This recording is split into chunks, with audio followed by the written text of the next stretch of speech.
काम और क्रोध लोभ मोह में बुद्धि पागल हो जाती है, तो ये जीव बेचारा क्या कर सकता है। ये इसके लिए विकार है, ये दुश्मन है। इसको हमेशा जीवात्मा को रास्ते पर नहीं लगने दिया, गिराते ही रहे।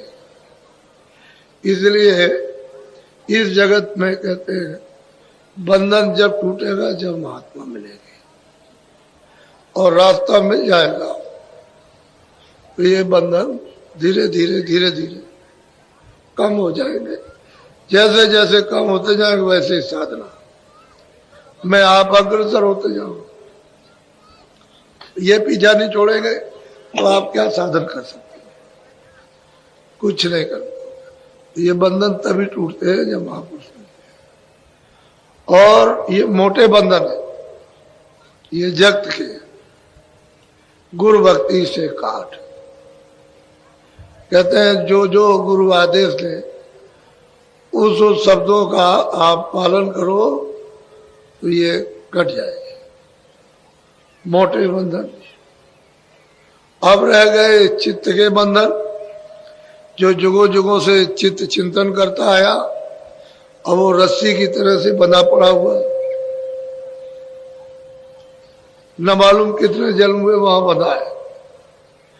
तो मोटे बंधन जगत के गुरु भक्ति से काट, और झीले बंधन चित्त के कटे नाम पड़ता। कहते हैं फिर सूरत को नाम के साथ जोड़ दो, तो जितने भी झीले पहले के जमा जो भंडार है वो सब खत्म हो जाए, उन तारों से कट जाओगे, छुटकारा हो जाए। जब लग मोटे जाए नहीं, जब तक ये बंधन मोटे नहीं जाते झीले कैसे जाए? वो झीले चित्त के बंधन जा ही नहीं सकते। जब दिन रात आप वेद पढ़ते रहो, दिन रात पूजा पाठ करते रहो, दिन रात रामायण पढ़ो, दिन रात भागवत पढ़ो, दिन रात आरती करते रहो, ये जा ही नहीं सकते, ये जाएंगे नहीं। तो जब बाहर के नहीं जाएंगे तो अंदर के क्या जा सकते?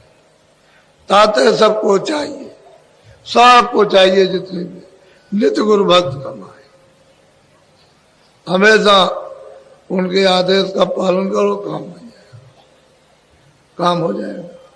महात्माओं ने बहुत सरल सुलभ रास्ता अख्तियार किया जो सबकी समझ में आ जाए, वही तो वजह है। तो कल आपको बताया था कि मनुष्य मंदिर की अमूलक है और दरवाजे पर आ गए हो। दरवाजा तो जब छूट गया था, जब 84 और नरकों में चले गए तो दरवाजे से दूर हो गए, फिर ये दरवाजा मिलता नहीं। तो कितने युगों और कितने कल्पों के बाद आपको मनुष्य रूपी मंदिर में दोनों आंखों के मध्य में दरवाजे पर बैठा दिया। ये सबसे ऊंचा स्थान है, इससे बड़ा और कोई भी स्थान नहीं। जब जीवात्मा को ऐसी जगह बैठा दिया ऊंचे से ऊंचे स्थान पर कि अब तुम यहां से ऊपर ले जाओ, नीचे से तो आए हो, ऊपर लेते चले जाओ, तो अपना नर्तन बेकार व्यर्थ मत करो, नहीं फिर लौट जाओगे। क्योंकि जो तुम कर्म करोगे उसका भोग भोगना है, उससे छुटकारा किसी का हो नहीं सकता। जो भी अच्छे बुरे कर्म करोगे उन सब को भोगना है, मैं ब्याज के। तो जब दरवाजे पर आ गए हो तो ऊपर निकल चलो। अब वो युक्ति चाहिए, रास्ता चाहिए, भेद चाहिए, उसका कोई साथी चाहिए उसको जानने वाला, तो वो भेद बता दे, युक्ति बता दे और कहेंगे देखो दरवाजे पर ऐसे बैठ जाओ, ये बैठने का तौर तरीका है। बस जो वो बता दे कि ऐसे बैठो तो आपको करना चाहिए। इसमें कितने लोग हैं कि आप देखते भी थे, सुनते भी थे, आनंद भी आता था, ज्ञान भी होता था, लेकिन तुम पर क्या भूत सवार हुआ कि नशा और मस्ती में तुमने कह डाला कि मैं ये देखता हूं, ये सुनता हूं। मैंने आपको मना किया था कि देखो बच्चों, ये अमूलक धन है, ये गोपनीय भेद है उस मालिक का। इसको जितना हजम करके रखोगे उतना जल्दी प्रकट होगा। तो आपने एकदम बकवास और कह दिया कि मैं देखता हूं। तो जब से बंद हो गया तब से चिल्ला रहे हो। और हमने तुमसे कहा था कि हम एक बात तुम्हारी नहीं सुनेंगे। पीछे से मत कहना कि भाई बाबा जी ने कहा। हमेशा आपको कूट कूट के समझा देता हूं, क्योंकि वो तो मैं जानता ही हूं कि जब भजन करोगे तो तुम पर नशा चढ़ेगा। हमारी बात को पहले याद करके रखो, क्योंकि तुमने तो कोई कमाया नहीं। मेहनत की होती तो दर्द होता, मुफ्त का माल मिल जाता है तो बताओ तुमको दर्द किस बात का। तो वो ऊपर बैठे हुए नाराज हो गए, उन्होंने बंद कर दिया। अब तुम रोज चिल्लाओ, ऐसा नहीं करना चाहिए। यही बात है कि गोपनीय जो दरवाजे में बैठे हो, रास्ता चलने वाले से रास्ता लो, जो आता जाता है, जो मंजिल पहुंच चुका, जो पार हो गया वो आता जाता, उससे रास्ता ले। और फिर बैठ करके थोड़ी सी तो वो आदेश का पालन। इधर के बंधन भी आपके फौरन ढीले होते हैं। जैसे ही उधाव से ध्यान लगाओ, ये वो कम हुआ और इधर लगा, तो पहले तो गुरु की तरफ लगाना, ये उधर से हट जाए गुरु की तरफ लग जाए, तो गुरु क्या करता है, इधर लगा देता। फिर इधर लगाता है कि सूरत को नाम के साथ जोड़ना, उससे प्यार का लगा देता। तो दोनों काम बन गए कि इधर से हटे, गुरु से लगाया, बंधन टूटे छूटे।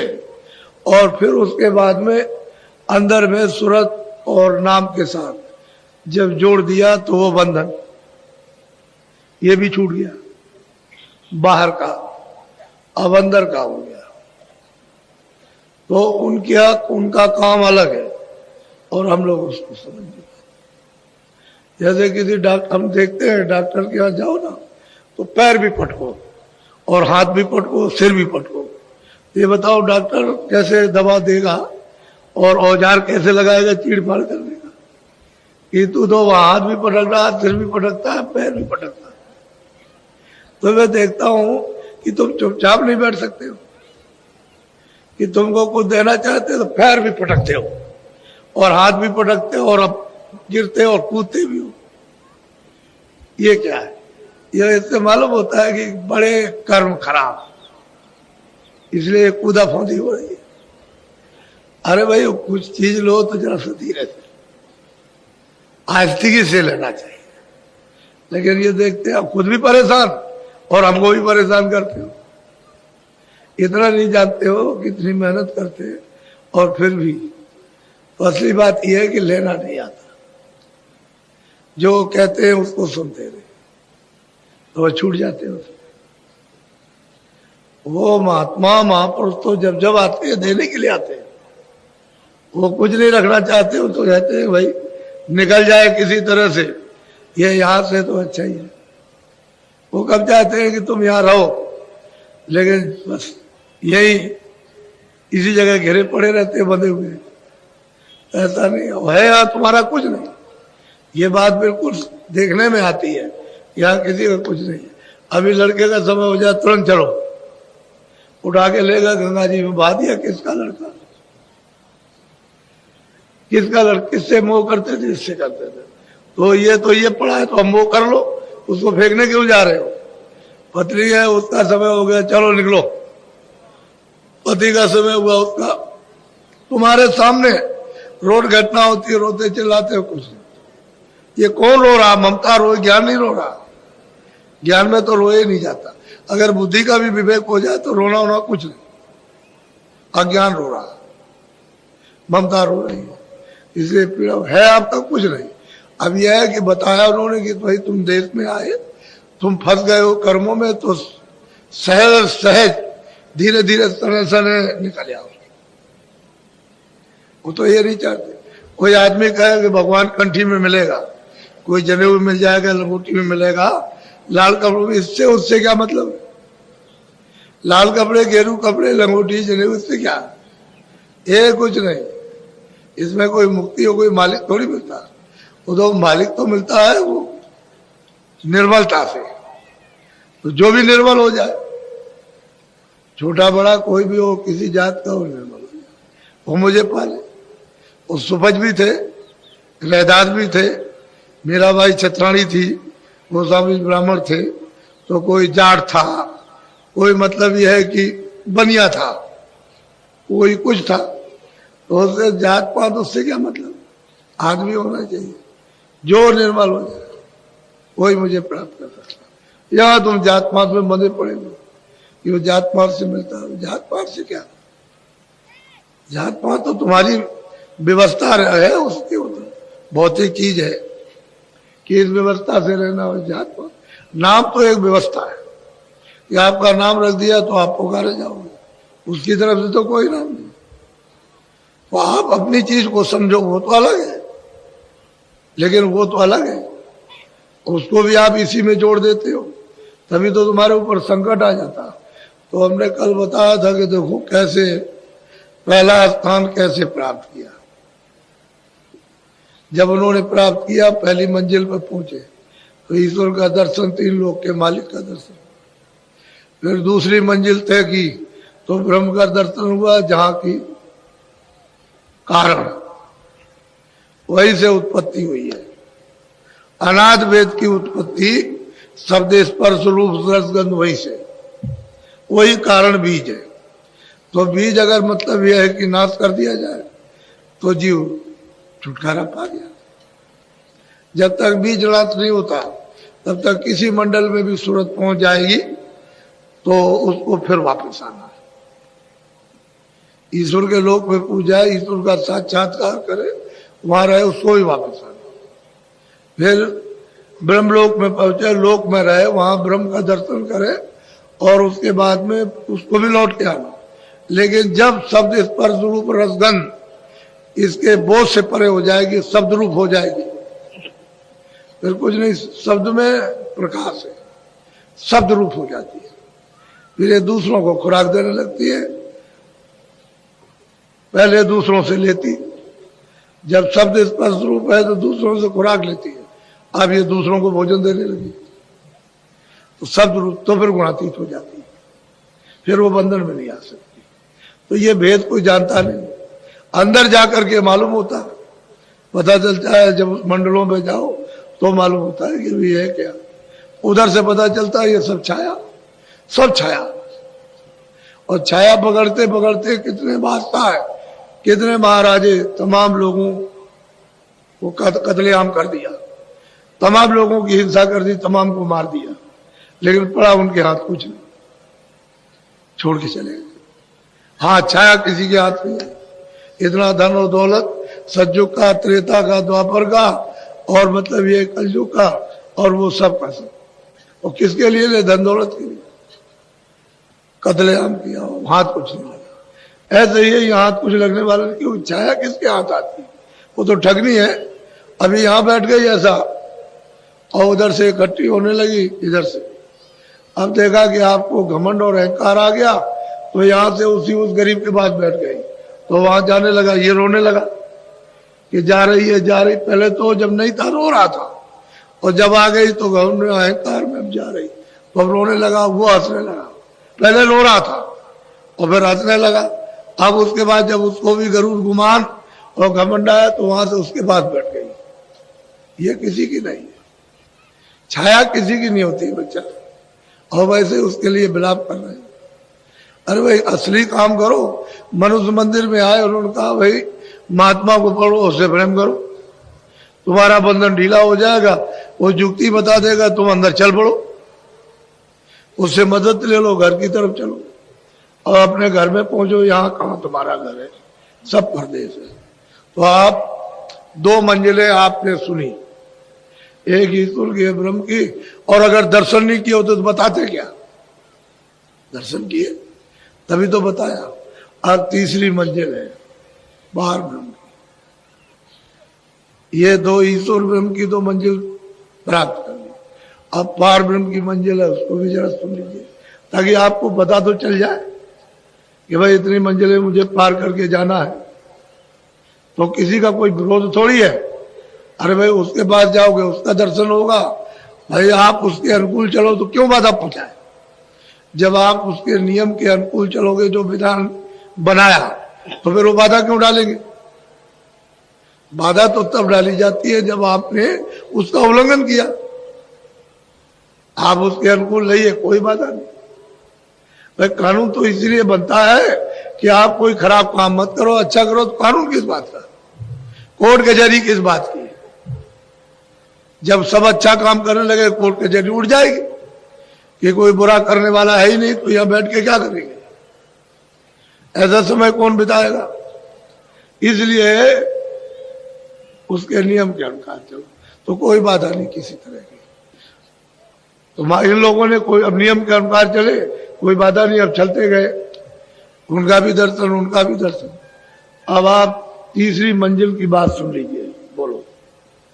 अब चली तीसर पर्दा खोले, सोन मंडल का सुन लिया। अब ये जब ब्रह्म स्थान पर जब वो पहुंची, वहां साक्षात्कार हो गया। अब ये कर्म बीज है, जहां से उत्पत्ति हुई है बीज की, वहां जाकर के पहुंच गई। और उधर से आवाज आई है तीसरी मंजिल से, ये तो त्रिकुटी स्थान है ब्रह्म का, और वो स्थान है मतलब पार ब्रह्म का 10वां द्वार, उसको सुंड भी कहते हैं, सुंड मंडल। वैसे 10वां द्वार है, उसमें पार ब्रह्म विराजमान। तो कहते हैं उनका बोल, उनकी आवाज आने लगी। तो कहते हैं 2 पर्दे पार करके तीसरे पर्दे की तरफ चली, क्योंकि उधर से बड़ी कशिश आवाज किगरी सारंगी की बजती हुई, इतनी अद्भुत, ये सुरतें उस आवाज को सुन करके नाचने लगती और नाचती है। तो अब यहां पर जैसे ही आवाज सुनी, तैसे ये बीज जला, नाश हो जाएगा। ऐसे ही जैसे ही आवाज को सुना और पकड़ा और चली उधर से, बस बीज खत्म। नीचे जितने भी गगन, जितने भी मंडल, ये सब छोड़े। इनके मंडल, इनका राज अलग है। ब्रह्म का राज अलग है, ईश्वर का राज अलग। जहां ब्रह्मा विष्णु महादेव रहते हैं, उनका राज अलग, और यहाँ अलग अलग राजाओं का खंड राज, इतना तुम्हारा, इतना तुम्हारा, इतना तुम्हारा, ऐसे मतलब। तो ये सब छोड़ दिया। अब उधर चली उधर, बोलो। 10वां द्वार तेज प्रकाश, छोड़े नीचे गगन आकाश। अब जो देख रही है सूरत कहती है भाई वो 10वां द्वार है। तेज प्रकाश, बहुत तेज है, लेकिन बहुत शीतल। प्रकाश बहुत तेज है, बहुत शीतल है, ठंडा। वहां गर्म नहीं, गर्म तो कोई नहीं है, लेकिन बहुत शीतल, बहुत तेज। इन दोनों से बहुत तेज। और जो उनका शरीर है, वो तो एक से, ये कोई इतना शरीर थोड़ी है कि ऐसा है, ये तो इतना संसार नहीं, इतना तो ईश्वर का शरीर है ये जिस्म, उससे लाखों हिस्सा बड़ा तो ब्रह्म का जिस्म, और उनका पार ब्रह्म का बहुत बड़ा शरीर है। तो ये शरीर नहीं है जिसमें मलबूत्र होता है, वहां मलबूत्र का कोई नाम निशान नहीं। जब ये हाड़बास का ही नहीं है, तो किसी तरफ से भी देखिए बस रोशनी रोशनी, प्रकाश ही प्रकाश, नूर ही नूर बरसता है। अब वो कहते हैं कि जब मैंने उसको पकड़ा, उस बोल को, उस आवाज को पकड़ा, उस शब्द को पकड़ा, उस नाम को पकड़ा, उस बाजे को, तो क्या देखता हूं कि 10वां द्वार है, और बहुत तेज प्रकाश, बहुत तेज रोशनी। बोलो। मान सरोवर किए स्नान। अब वो सूरत कहती है कि जब मैं उधर गई तो मैंने किया, बड़ा भारी मानसरोवर है, इतना बड़ा मानसरोवर है कि ये जितने आपके अगर एक एक कण का एक एक लोक मृत लोक बना दिया जाए तो ये सब उसमें डाल दीजिए, सब उसमें समा जाएगा, इतना बड़ा है। कहते हैं कि हमने उस मानसरोवर में स्नान किया। अब तालाब नहीं होगा, वो तालाब कहा ही जाता है, उसके इर्द गिर्द इस तरह के महल बने हुए ऐसे ही मालूम होता है कि तालाब कैसा, यानी इशारों में यही आता है, दूसरा कोई इशारा उस तरह का कर नहीं सकते। तो तालाब का सबने इशारा किया, सब कहते हैं वो तालाब है मानसरोवर। कहते हो मानसरोवर क्यों कहा? मोती चुंगे जाते हैं, पानी नहीं है। और क्यों मोती चुने जाते हैं? हंस रहते हैं, ये पंछी वाले हंस नहीं जिनका आपने नाम सुना होगा, वो सुरते, रुए, वो वारत और मोती चुनती। कहते हमने स्नान किया, सब धो डाला, जो कुछ भी इधर का था सब छोड़े, गगन आकाश, सब सूरज मंडल, चांद मंडल, तारागणों के मंदिर, अनेक ब्रह्मांडों, सब को छोड़ दिया। और तब उधर चली वो सूरत तीसरे स्थान की तरफ। स्थान का नाम है 10वां द्वार, और कहते हैं कि बहुत तेज प्रकाश है। रास्ते में ये पड़े। अब जब तालाब इतने बड़े बड़े हैं तो लोग तो बहुत बड़ा हो, इसलिए पार ब्रह्मांड तो पार ब्रह्मांड है। बोलो। हंस मंडली जाई समा। कहते हैं वहां हंस मंडलिया, झुंड के झुंड, एक क्षण के अंदर, यानी करोड़ों मील ऊंचा महल बना दे, ये ऐसे में बन जाता है। यानी करोड़ों मील ऊंचा महल, और कितना लंबा चौड़ा, कहते इतने झटके में बन जाता है। ऐसे दृश्य उन हंस मंडलियों के नित्य प्रति क्षण क्षण होते रहते हैं। ऐसा मतलब यह कि वहां रचना उसकी इस तरह की है। अब वो लिखने में, इशारे करने में आ सकता है, कैसे खड़े होकर के। अब वहां कोई अंधेरा तो है नहीं है कि भाई वो अंधेरा होगा, कोई दीवार लग गई होगी, वो कुछ नहीं। अब वो कहते हैं कि भाई वो हंस मंडली, झुंड के झुंड, बेशुमार, और उनमें प्रकाश ईश्वर से बहुत ज्यादा।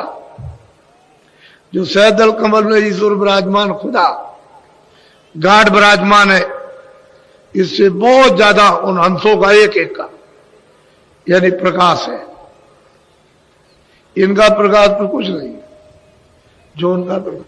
कहते हैं जूत के जूत, झुंड के झुंड, अनगिनती, ऐसे जगह जगह ये देखने को उस तालाब के इर्द गिर्द में मिलते हैं। बोलो। सोना शिखर चढ़ी सूरति घूम के गरी सारंगी डाली। कहते हैं कि उधर में जब सूरत गई तो वहां बाजा सुन रही है, किंगरी सारंगी, बड़ी धूम मची, अद्भुत बाजा है, बड़ा धूमधाम का बाजा बजता, घुमड़ घुमड़ कर बाजा बजता। अब ये उसको सुन रही है, और जिसमें से आवाज निकल रही है उसका दर्शन कर रही है। नाम और नामी बस यही है कि वो नामी है जिसमें से आवाज आ रही है, और जो सुन रहा है वो वहां तक वो नाम है। अब नाम को पकड़ के नामी के पास पहुंच सकते हैं। अब ये इधर से दूसरी मंजिल से अगर आवाज को वहां से नहीं सुनती तो पकड़ करके उधर कैसे जाती?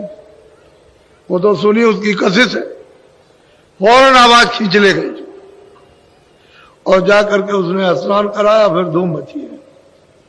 किस तरह का नाच होता है, यहां नाच कुछ नहीं।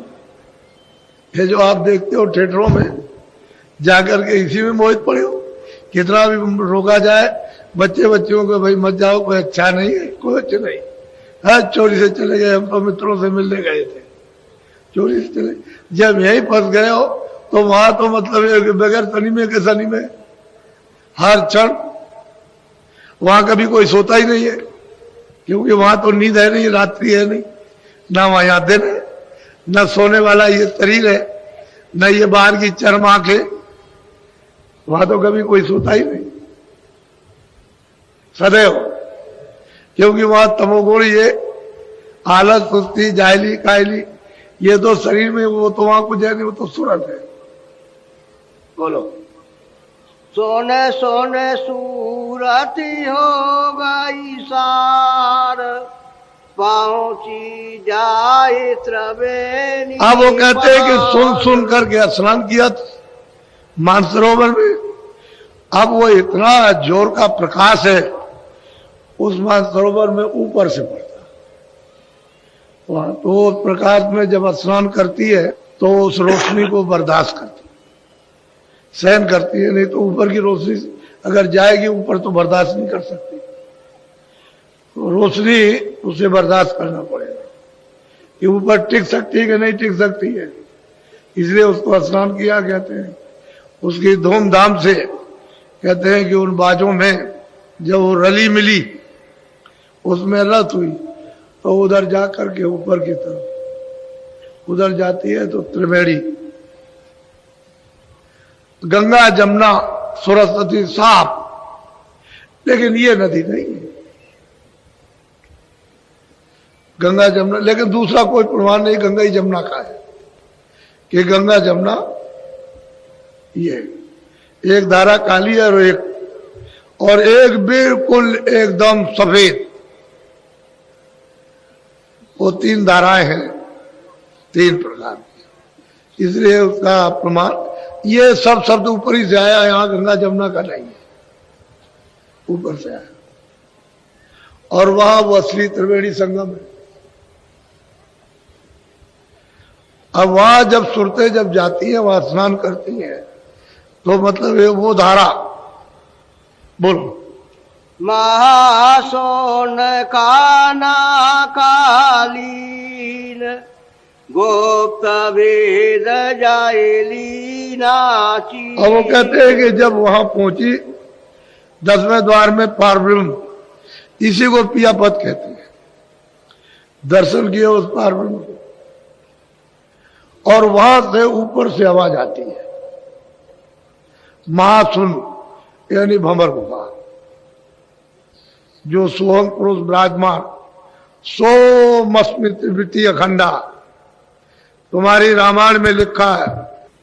तो दूर से कि नाका आ रहा, नाका अब करीब आ रहा है। अब ये मतलब यह है कि त्रिवेणी संगम जब उसमें स्नान उसने किया वहां, अब वो पार जाएगी।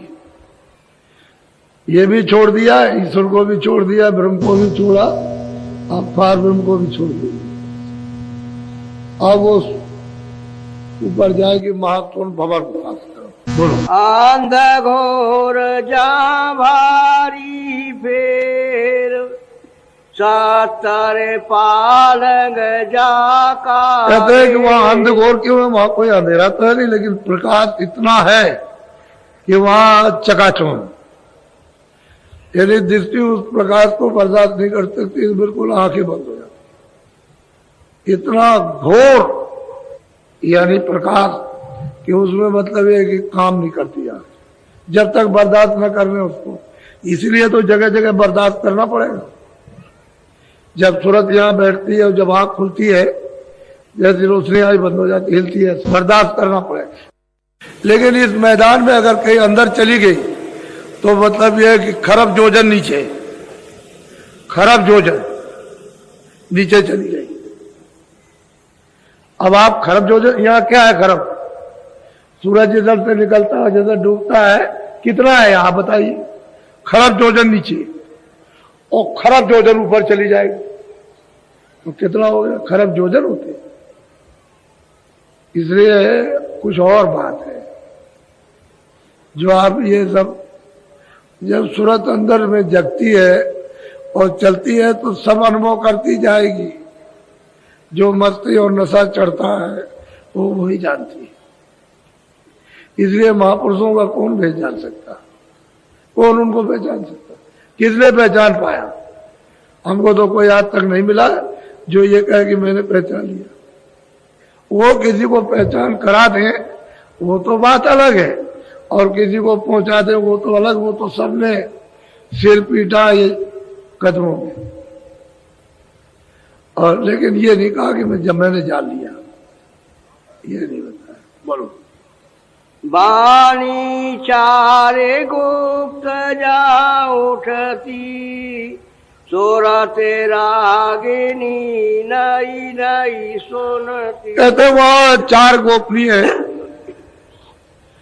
अरे लोग हैं, और जो 4 गोपनीय लोग हैं सब लोगों से बड़े हैं, बड़े बड़े लोग। अब ये करते हैं वहां सुनते उस बारे, लेकिन भेद किसी ने नहीं खोला। जितने भी महात्मा उधर से गुजरे हैं और जो भी सुनते हैं उधर जाएंगे, उन्होंने सबको मना है। जब तक उसका आदेश नहीं होगा तब तक कोई नहीं खोलेगा। इसलिए आप भाग्यशाली हो। बोलो। जनकारे अद्भुत का बरनु, सोने सोने धोने मन में। कहते हैं कि विविध बात की अद्भुत जानकारें आती है, और कैसे वर्णन किया जाए, क्योंकि उसका कोई निशान भी चाहिए। उन आवाजों का या कोई निशान नहीं है। तो कहते हैं अब क्या बताएं।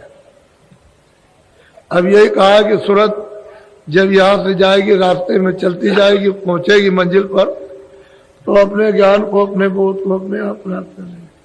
बोलो। हाँ। पाचयंड रचना ताकीनी, ब्रह्म पाचता में हुई। ये सब सतपुरुष के निकाले हुए। उस सतपुरुष ने सतलोक से सब अलग अलग मंडल बना करके और इनको वहां बैठा दिया। ईश्वर भी वहीं से आए, ब्रह्म भी वहीं से निकाले गए, पार्वती भी वहीं से, सतलोक से, महाकाल पुरुष भी, सब जितने भी है सब वहीं से। लेकिन ये सब मंडल किसके बनाए हुए? सतपुरुष। अरे पूरे मंडल अंतो बना दिया, और फिर बाद में इनको अपनी धार पर भेजा। वही शब्द पर नीचे इनको उतारा, अपने शब्द पर उतार करके ठेका बना करके इनको बैठा दिया। और ये सब लोग अपने अपने मंडलों में, अपने अपने स्थान पर सब के सब उसी सतपुरुष के ध्यान में लगे रहते हैं।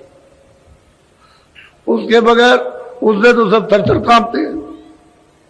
इतना डर आपको नहीं जितना इन सबको डर है उस सतपुरुष का।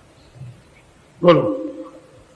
आंडन शोभा बरनु कैसी, सब जैसे कोई पी। कहते हैं कि जो वहां की रचना है, जो शोभा है, जो सुंदरता है, खूबसूरती है, वो यहाँ कोई चीज मिलती नहीं है। इसलिए उसका वर्णन भी नहीं हो सकता। इशारे इशारे हो जाते हैं कि कोई चीज ऐसी मिल जाए, उसका इशारा कर दिया, लेकिन वो तो आनंद ही बिल्कुल अलग है। सुंदरता ही अलग, रचना ही अलग है उसकी। बोलो। लाखे लाखे अरबता सुपरमाना, यह अंडायते तो कहते हैं कि भाई ये जो आपका 3 लोग जो है, ये ब्रह्म पद और ईश्वर पद और ये सब, ये कहते कुछ नहीं। ओ तो जैसे कि एक बालू का कण है, ऐसे दिखाई देता है। तो जब यहीं पर दिखाई देने लगा तो वहां पर सत्यदेश में, सतलोक में, वो तो सागर है। यदि इसकी उसकी क्या तुलना हो सकती है? लेकिन यह है कि उस मालिक ने अपनी मौज मर्जी से, जो उनकी मर्जी थी वो तो समर्थ है, उन्होंने ये रचना रची और हम लोग सबके सब वहीं थे, आनंद लेते थे। वहां सुख दुख का कोई नाम निशान नहीं था, मौत थी नहीं। अब वहां से हम लोगों को भेज दिया। सही बात तो यह है कि ये कह के भेजा था कि तुम ये गंदगी को, सबसे नीचे का हिस्सा, नीचे वाले हिस्से में गंदगी थी पर पता नहीं चलता था, ये सब मसाला था लेकिन बहुत खफीफ। तो उसी मसाले के साथ जो सुरतें थी, कहा तुम चले जाना, उसको सबको वहीं छोड़ देना, और तुम चले आना। तो ये नहीं आना चाहती थी, ये सब प्रार्थना करने लगी सबकी सब। तो उन्होंने कहा अच्छा हम संत बोध भेजते हैं। तो उनके साथ में अपना बोध साथी उतार दिया और ये कहा कि वो हमारा बोध हमेशा रहेगा। तो उसी को कहते हैं गुप्त संत। वो हमेशा रहे, एक भी सूरत रह जाएगी तब तक वो यहां रहेगी, और वो हमेशा दरबार में आते जाते रहते हैं, सबसे मिलते हुए जाते हैं, सब मंडलों में। उनके सामने कोई मंडल छुपते नहीं, कोई लोग छुपते नहीं, सब में जाकर, और सच्चे यानी दरबार में सब हाजिरी देते हैं और वहां सब सूचना देते हैं। और वो यहाँ जब तक रहेंगे आप तब तक वो रहेंगे, उनको यहाँ कोई नहीं पहचान सकता। इस तरह से तब सुरतें आई थी, यहाँ नहीं आने नहीं चाहती थी, तब उन्होंने मना करके भेजा। फिर भी है कि कितनी खेप निकल गई, अनगिनती खेपें चली गई जिसकी कोई गिनती नहीं है। लेकिन लाख लाख बरस पूरा होने पर, लाख बरस का शरीर मिला, यहाँ रहे सब ज्ञानी थे, सब विज्ञानी थे, कोई पाप पुण्य के कोई झगड़ा मगड़ा नहीं था। और जैसे पूरा समय हुआ बात, बहुत समय के बाद तब ये नियम बना है, और जब से ये नियम बना तभी से हम बांध दिए गए, तभी से हमारे साथ में जंजीर यानी हथकड़ी बांधी गई कि अब तुम कर्जा चुकाए जाओ, और मतलब ये है कि अब घर चले जाओ। तभी तो धर्मराज तलाशी लेता कि इधर कौन जा रहा, तो उसकी आवाज इतनी है कि कितने बड़े बड़ों की फूंक निकल जाती। कह लगे क्या है तुम्हारे पास में, कह लगे देख लीजिए आप, क्या जा रहा दो, तो टिकट दिखा देते हैं महापुरुषों का कि ये है। कह लगे अच्छा अच्छा अच्छा, फिर नहीं रोकेंगे, कह देंगे अच्छा जाओ। और अगर आपके पास टिकट नहीं है तो फिर कहते हैं कि सबका झारा ले, तो सबका झारा लेता, उलट नर्क में थे। फिर फौरन मतलब एक बार वापस जाओ, सीधे नर्क निकल आए, उसके बाद में कर्मों का जखीरा, और फौरन वापस करना, जाने नहीं देना। ऐसा चौकी पहरा उसका लगा हुआ है जब से ये नियम बना तब से। अब यह है कि इसी कलयुग में अब कितनी सूरतें निकल गई, कितनी निकल रही। ऐसा नहीं कि रास्ता महापुरुषों ने खोल दिया और सुलभ कर दिया सबके लिए, स्त्री पुरुषों के लिए, सबको भजन करना, स्त्रियों को भी उतने भजन करना, उतने पुरुषों को करना, सबको अधिकार दे दिया कि अब सहज भजन आसान, सहज है, सीधा है, आसान है, ऊंचा, और सब और नाम का सभी कर सकते हैं, और इसी से पार हो सकते हैं, दूसरा हो कुछ। बोलो। या मैं ब्रह्म व्यापक जोई, ताकि गाते कहो कीर्तनी होई। कहते हैं भाई उनके सामने ये क्या कुछ नहीं।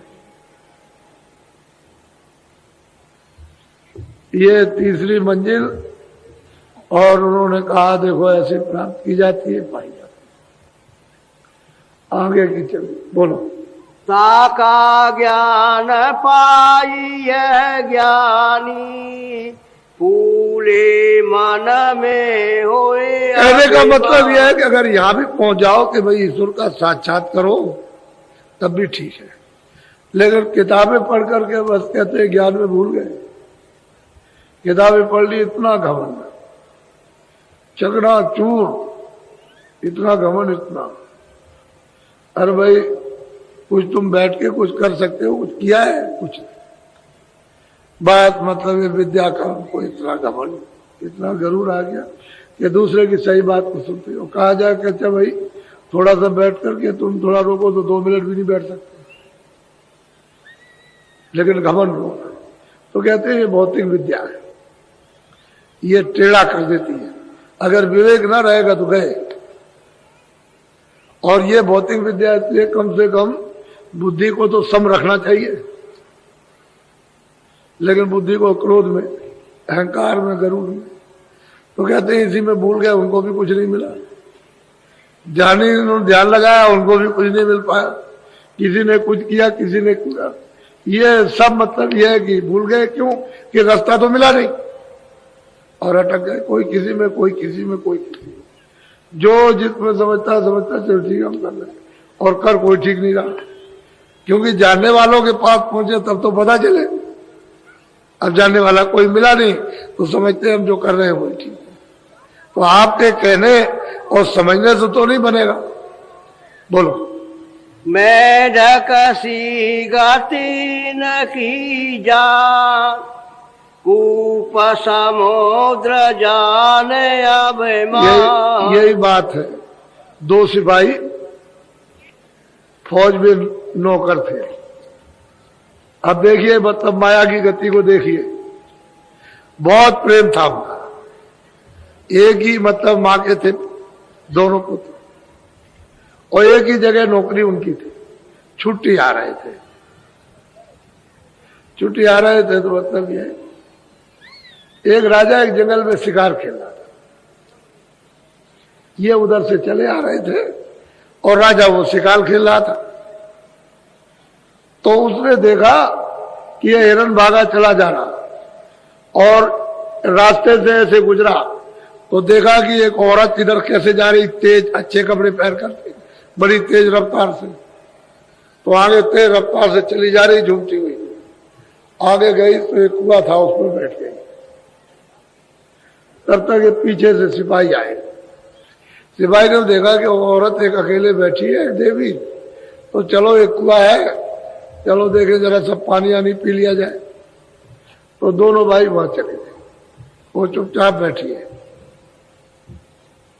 तो बड़े भाई ने कुछ बातचीत की, उससे कुछ बातचीत करती रही। तब तक बड़ा भाई बोला कि देखो मैं गांव में जा रहा हूं, कुछ मिठाई ले आऊं, तो हम लोग भी खाएंगे, ये भी खा लेंगे। सही बात यह थी कि उसकी नीयत खराब हो गई और बहुत सुंदर थी। तो चला गया मिठाई लेने। तब तक उससे बोली कि देखो तुम मुझसे बात करो।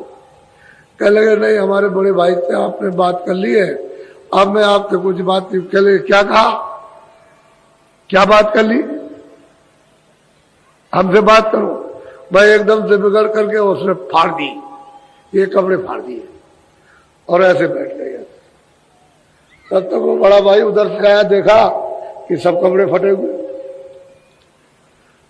तो किसने फाड़ दिए, किसने फाड़ दिया? बस उसने निकाली उसमें से तलवार, उसके झोले में थी छोटी वाली, उसने भी निकाली और मारा उसने भी मारा। तो उसके भी लग गई, वो दोनों मर गए, दोनों मर गए। देखिए माया करूं। और वो तो ये सब खत्म हो गया मामला। वो राजा देख रहा था, वो सब इसकी करतूत को देख रहा था और बड़ी तेजी के साथ चलती। तो नदी का किनारा आया, वहां नाव लगी थी, मल्ला आवाज दे रहा था कि बाहर जाने वाली कोई हो तो आ जाओ। उस पर लोग बैठ गए। तब तक फौरन भेष बदला और सापिर बन गई।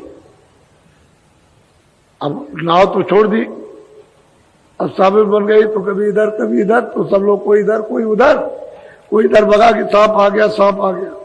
तब तक एक तरफ हो गए सबके सब, और वो नाव डूब गई। ये सब राजा देखा।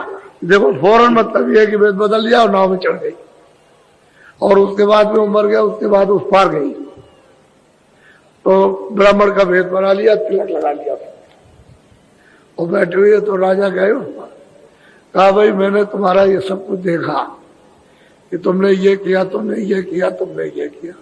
कह भाई मैं कुछ नहीं करता हूं, मुझे जो उसका हुक्म होता है वही करता हूं। उसके हुक्म को बजाता रहता हूं, मैं कुछ नहीं करता। कह लगे अब क्या करो, कह लगे ये नियम बताएंगे क्या करेंगे, लेकिन तुमने तो देखा कि वहां क्या किया, यहाँ क्या किया, फिर क्या करेंगे फिर ये। अब मैंने जो ब्राह्मण का भेद बनाया है तो क्या करूंगा तुमको नहीं बताऊंगा, मुझे जो हुक्म देगा वो करूंगा। कहने का मतलब एक माया छाया अपने अपने कर्मों का किस तरह से मुजरा कराती है, हिसाब ले लेती है। इसीलिए तो कर्म क्षेत्र मैदान है कि आप जो कर्म करोगे सब आपको भोगना, और बिना महापुरुषों के इन कर्मों को कोई नाश नहीं कर सकता। महापुरुष ही नाश करेंगे, कोई नहीं, दूसरा कोई कर ही नहीं सकता, क्योंकि कहाँ इनका खाता लिखा हुआ है वो महापुरुषों को मालूम है कि वहां क्या क्या कर्म है, उनको तो पता है। जब तक वो खाता फट नहीं जाएगा तब तक तुम कैसे रिहा हो सकते हो। इसलिए आप जो प्रार्थना नहाते वक्त में आपने की है कि हम शाकाहारी रहेंगे, तो बिल्कुल पक्का कि जो कुछ भी हमने अभी तक किया भूल में जैसे भी, वो तो हमने कर लिया। अब हमारा वही क्षमा किया जाए, हम नहीं करेंगे। क्यों आप क्यों करते हो, क्यों किसी को मारते हो, चाहे गाय हो, चाहे बकरी हो, चाहे पशु हो, चाहे पक्षी हो, चाहे बच्चा हो, चाहे बच्ची हो, चाहे स्त्री हो, चाहे पुरुष हो, सबका बदला आपको देना, कोई भी नहीं बच सकता। ये राजा लोग कत्ल कराते हैं और फौज लड़ जाती है और ये करा लेते हैं अपने स्वार्थ के लिए, तो क्या राजा को भोगना पड़ेगा? बचने वाला वो भी नहीं है। वो ये कहता हो कि नहीं हमने तो नहीं किया, वो तो लोगों ने किया, वो कुछ नहीं, वो तो भोगना सजा मिलेगी, कोई बचेगा। इसलिए कहते हैं तब करो तो राज का प्रलोभन के अच्छा राज ले लो, और राज ले लिया तो फिर आपने भोगे नरक को चले गए सीधे। इसमें गुंजाइश की बात नहीं। और तब करो त्याग करो, अगर वो कहे कि राज ले लो तो कहो हमको राजनीति तब मालेंगे, तब उधर जाओगे। ये छोटी छोटी चीज हो, फौरन टूट पड़े, गिर गए अपने को, बस अपने को खो गए। अरे कुछ त्याग तो होना चाहिए, कुछ क्यों दूसरे की चीज लेते हो आप? अपनी मेहनत करो, उससे शरीर का, जब प्रारब्ध आपकी बनी हुई है तो दूसरी चीज क्यों लेते? आप अपना मतलब मेहनत कीजिए, मेहनत पे शरीर का पालन पोषण हो तो उसकी किस्मत बनी हुई है, वो तो उतना उसको मिला ही है। अब आगे के लिए कुछ करो जिससे कि फिर तकदीर बन जाए, फिर आपकी प्रारब्ध बन जाए, किस्मत बन जाए। इसलिए किया जाता है जो पीछे का वो तो भोग ही रहे हो, वो तो आपको श्वास पर मिलेगा। अब उसको आप समझते नहीं हो, महात्मा जब समझा देते हैं तभी होता है। तो कहते हैं कि भाई तीसरा पर्दा भी खुल गया और तीसरे स्थान को भी धनी को वहां के मतलब ये कि पार ब्रह्म को भी देखा, प्राप्त कर लिया। अब आगे की तैयारी शुरू हो गई, तो चौथे पद में जाएगी, फिर उसके बाद में फिर पंचम, जो सबका शहंशाह, सबका शहंशाह, सबका बादशाह है, इन सभी का, हमारा तुम्हारा सबका वो है। इस तरह से रास्ता, और वही नाम का रास्ता है, दूसरा कोई सड़क नहीं। नाम ही से आए और नाम ही से वापस जाओगे, उसी से उतर के, क्योंकि दूसरा तो मंडल में कुछ है ही नहीं, जिस मंडल में जो वही नाम। अब दूसरा कहोगे दूसरी कोई चीज आ जाए तो नहीं, तो नाम से उतर करके आए और नाम छूट गया, नाम मिल जाए, शब्द मिल जाए तो वापस हो जाओ, और कोई रास्ता। ये मनुष्य तन दुर्लभ से मिला, कितनी पूर्व में तपस्याएं की आपने, कितने दान पुण्य, कितने अच्छे नहीं कहा, तब आपको मिल गया। और अब इसलिए जीवात्मा को अब की बात आप जगह, ये सौभाग्य है सबका, अवभाग्य, फिर ये मौका मिलेगा। आज शाम को नामदान होगा, जो जिज्ञासु हैं, जो बाहर से आए, उनको तो मिलेगा ही, हम तो इसी काम के लिए आए, और हमारे काम हमारा क्या, हमको तो ये जगाना। हम तो चाहते हैं कि दरवाजे पे बैठ कर चलो जल्दी से इधर बैठो और निकलो, क्योंकि जीवात्मा यहाँ फंसी पड़ी है, यहाँ उस पर ये सब कूड़ा कचरा अंदर लदा हुआ, तो थोड़ी सी निमित्त मात जरा सी ये मेहनत करो कि इधर से मुंह मोड़ो, कि मन है, बुद्धि है, चित्त है, और इधर मतलब ये यहाँ को लगा के अंदर के कान, अंदर की आंख, अंदर की नाक से काम लो, सुनने का, देखने का, सूंघने का, तो तुम्हारी आंख भी खुल जाए, कान भी खुल जाए, नाक भी खुल जाए। आंख तुम्हारी उससे काम नहीं लेते हो, कानों से काम नहीं लेते हो, इसलिए वो खराब पड़ी हुई। फिर उस पर खराब होने के एवज में गंदगी लाद ली। अब वो महात्मा जानते हैं गंदगी कहां लदी, और तुम साफ नहीं अपने को कर सकते हो, तो कहते हैं जब ऐसे करो ये सुलभ हो जाएगा, तो धीरे से लगाते हो, फिर सुनाई करते हैं जैसे सामने देख, सामने सुन, उधर ऊपर की तरफ, तो धीरे धीरे करत करत अभ्यास के जड़मत और सुजात। गोस्वामी जी महाराज भी तो ऐसे ही थे कि जब उनको रास्ता मिल गया तो घर में किसी को बताते नहीं थे माँ बाप को क्या कर रहे हैं, बैठ करके कमरे में। ये तो चर्चा वहां रहती थी कि लड़का अंदर बैठ करके क्या कमरा बंद किए हुए, बहुत देर हो गई, तो कोई सोते थोड़ी थे, वो बैठ करके मतलब कर रहे थे। लेकिन जानकारी तो किसी न किसी तरह से हो जाती है, चाहे जान में हो चाहे अनजान में। अब अनजाने में थी कि कमरा बंद कर करके पता नहीं अंदर क्या घुस जाता है, क्या करता है।